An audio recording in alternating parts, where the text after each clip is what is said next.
Why does my face turn red after a couple of beers? If your face turns red after that beer, it may have nothing to do with the sun. It could be that alcohol is hazardous to your health. Alcohol can dilate capillaries, which is the reason most people become a little red-faced after having a few. But in some folks, a flushed face may be a sign of increased cancer risk. It might indicate an inherited gene deficiency called ALDH2. This deficiency creates a toxic byproduct called acetaldehyde. 1/3 of people of East Asian ancestry have this trait. As little as 2 beers a day raises the risk of developing esophageal cancer 6 to 10 times. As little as half a bottle of beer can trigger that red face reaction, which may be the first sign you've had enough to drink.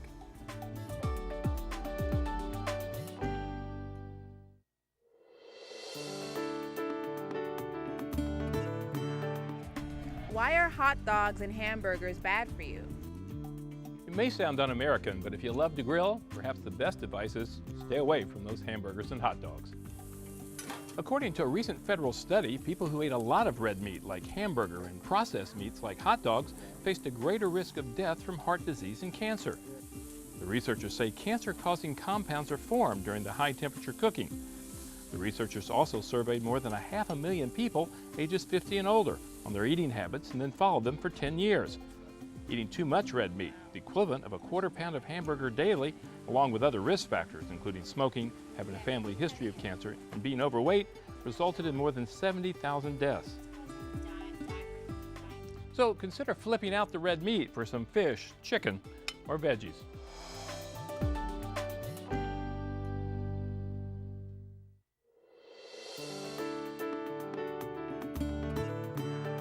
Why am I gaining weight when all I eat is salad? Salad is supposed to be the supreme diet food, but a host of high-calorie extras can hide inside this multicolored meal. Most of the time, we're eating portions that are too large. The Department of Agriculture says that Americans' caloric intake has risen almost 10% per day since 1980. That amounts to an extra 15 pounds every year. Also, restaurants are now loading salads with fried chicken and fish, fried onion rings, adding on bacon or ground beef, and then they top them off with crumbled blue cheese and an oily dressing. Add up the calories and saturated fat, and you've got yourself a health hazard instead of a heart-healthy lunch. The smart choice? Opt for salads with grilled chicken or broiled fish, and say no to cheese, and keep the dressing on the side.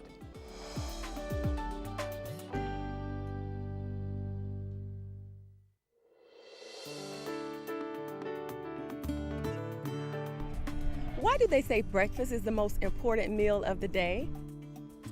Think about it. By the time breakfast rolls around, even with a midnight snack, you've been fasting for 1/3 of the day. So a good breakfast can set you on the right track, and a healthy morning meal can not only improve your productivity, but also help control your weight. An American Heart Association study found that people who ate breakfast were less likely to be obese and to develop type 2 diabetes. But what you eat is key. Stay away from traditional bacon and eggs or those fast food sandwiches. Too many calories and too much saturated fat. Better breakfast choices include a high-fiber cereal, oatmeal, fresh fruit, or some plain yogurt with dried fruit and nuts. So make having a good breakfast a priority. It's not called the Meal of Champions for nothing.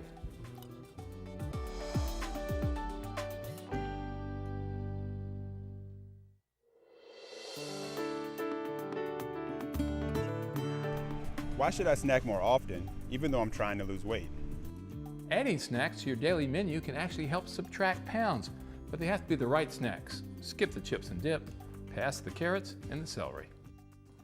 Select foods that satisfy your hunger, supply your body with energy, and provide important nutrients, but don't pack a powerful caloric punch. Here are some of the best snack picks.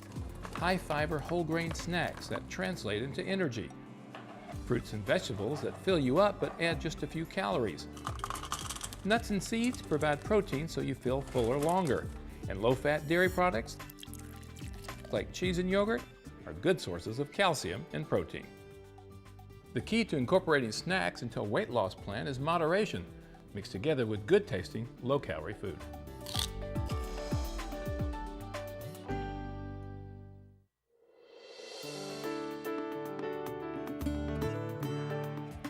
Why is movie popcorn so bad for you? Nutritionists say that popcorn is a great snack food. It's got lots of fiber, fills you up, and it's quick and easy to make. But the stuff in movie theaters? That's not what they're talking about. Theater popcorn uses the worst possible oil. 70% of movie theaters use coconut oil, which is twice as bad as lard in terms of raising cholesterol. A recent study by the Center for Science and the Public Interest announced that good old movie popcorn is, well, hazardous to your health. CSPI notes that a medium-sized container of popcorn, even without that fake butter topping, contains 900 calories and a whopping 60 grams of fat. Just dry pop some in your microwave or try the low-fat kind. You'll find it's cheaper and a lot healthier watching your favorite flicks at home.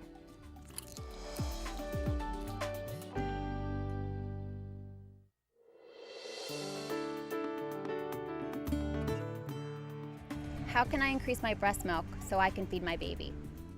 Breastfeeding is one of the best things you can do for yourself and your baby. But let's face it, nobody's going to be happy if there's not enough milk. Here are some tips for increasing your milk supply. Stay hydrated. Always keep a water bottle within easy reach while nursing. Eat a balanced diet, about 500 calories more than you ate before pregnancy. Breastfeed regularly, usually every 2 to 3 hours with a newborn baby. Pump it up. Pump an extra morning feed if you have time. And this is a tough one for any new parent. Get enough sleep, or as much as possible. Breastfeeding is an important bonding moment for mother and baby, so enjoy that special time. And don't worry too much about your milk supply. Chances are pretty good you have plenty to keep your baby well fed.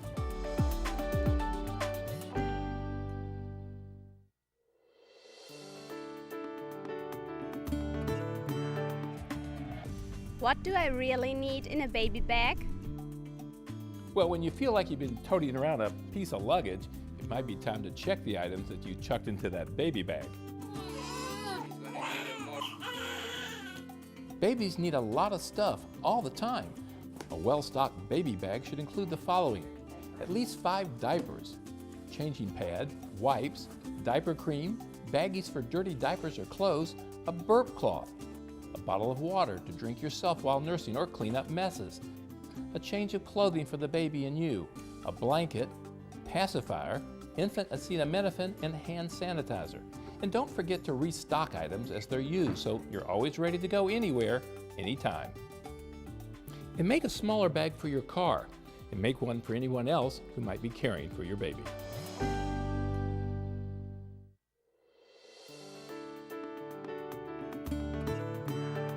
Why should I exercise if it hurts my joints? You don't want to overdo it, but avoiding exercise altogether because you have pain, that may be exactly the wrong prescription. Working out muscles and joints can help to prevent stiffness and weakness. Exercise may make you feel better, actually reduce your joint pain, and improve your ability to do daily activities. If you have pain, start with light exercise. Work out for shorter periods of time and try low-impact exercises like walking or stretching. Also, consider using devices such as splints or braces temporarily to protect your joints. To avoid discomfort after exercise, try hot or cold compresses or consider taking pain relievers to help alleviate the discomfort. But be aware of sharp or unusual pain. That may be signs of an injury. And if you have new or intense pain, make sure you see your health professional.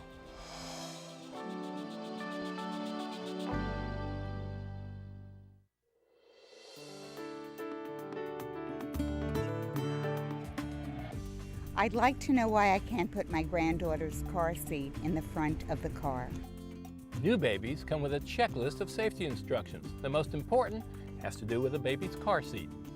Motor vehicle crashes are the leading cause of deaths in children aged 2 to 14. But with the proper use of a car seat, you can protect your baby from injury. From the moment a baby leaves a hospital, a car seat is standard safety gear, and it's non-negotiable. Along with the car seat go some basic rules. Among them, never place a rear-facing car seat in the front seat of a vehicle that has an airbag. If the bag inflates, it will hit the back of the car seat, right where your baby's head is, and could cause serious injury or death. Airbags were not designed for children. Each car seat has specific installation instructions. Follow them carefully, and you'll protect that precious passenger.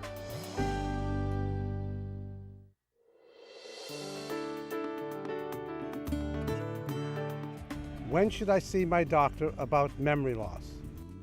As the saying goes, if you forgot where you put your car keys, don't worry. If you put them in the refrigerator, that's a problem. Keep you as good as you can be for as long as possible. It's normal to forget some things, and it's normal to become more forgetful as we age. But it's not normal to forget too much. When a person has trouble remembering names, that's generally considered normal. However, when memory loss for specific details becomes more consistent and progresses beyond names to recent events, there could be a problem. For example, if a person gets lost driving home from the local grocery store, then that's the type of memory loss that might require a doctor's attention. Building brain power can help keep your memory sharp. Learning something new or practicing word skills in games like crossword puzzles can give your brain a daily workout.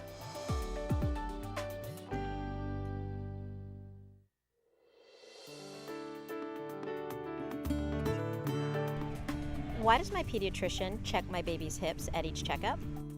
A well baby exam is like a baby tune-up. One necessary maintenance check is on the mechanics of a baby's hips. Pediatricians routinely check for a condition where a child's upper thigh bone is dislocated from the hip socket, called hip dysplasia.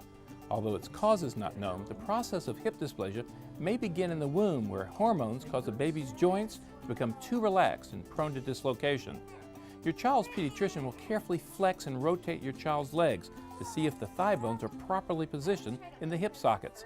This maneuver doesn't require a great deal of force and won't hurt the baby.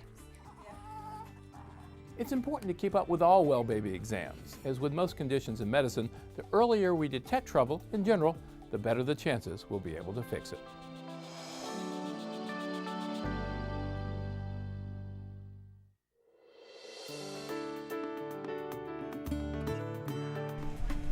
So if I pop my knuckles a lot, will I get arthritis? Cracking knuckles may sound dangerous, but there's a simple explanation for this noisy and annoying habit. It's probably harmless. The popping sound made when people crack their knuckles comes from gas bubbles forming in the fluid between the joints. It's the same phenomena that causes dissolved gas bubbles to suddenly come out of carbonated drinks. But some suggest that constant stresses on joints may injure the soft tissue, and that can make your hands swell, weakening your grip and putting you at risk for osteoarthritis when you're older. We do know that arthritis is caused by a number of factors, including genetics, weight, previous joint injury, occupational hazards, and participating in some high-level sports. If you treat your hands well while you're young, I'll guarantee you they'll take care of you when you're older.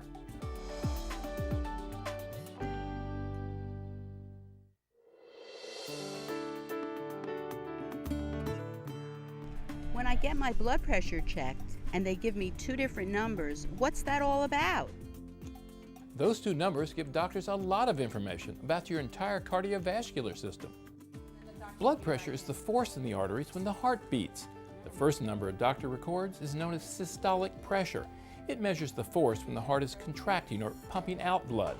A normal systolic reading should be 120 or less. The bottom number, known as diastolic pressure, is when the heart is at rest. A normal diastolic reading should be less than 80. Together, these numbers provide doctors with the information they need to determine if their patients are at risk for heart disease, kidney disease, or stroke. The good news is that blood pressure is controllable. It only takes a quick test to make sure your blood pressure is in the normal range.